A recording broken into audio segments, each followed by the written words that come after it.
मैं तो हो गई कुर्बान,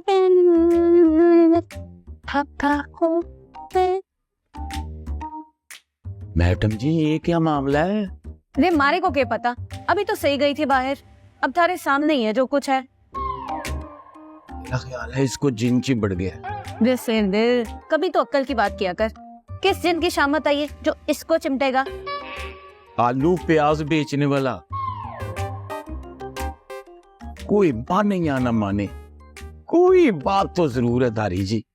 मैंने आज से पहले ना तो छेजों को हंसते देखा है और ना गाना गाते। सिंदर, मैंने थारे को 1000 बार देखा है, ऐसे सिर्फ कोई पागल हंसे या कोई आशिक। डा डा डा डा। क्या क्या क्या इश्क? इसकी ऐसी की तैसी। मैं इश्क के आगे दीवार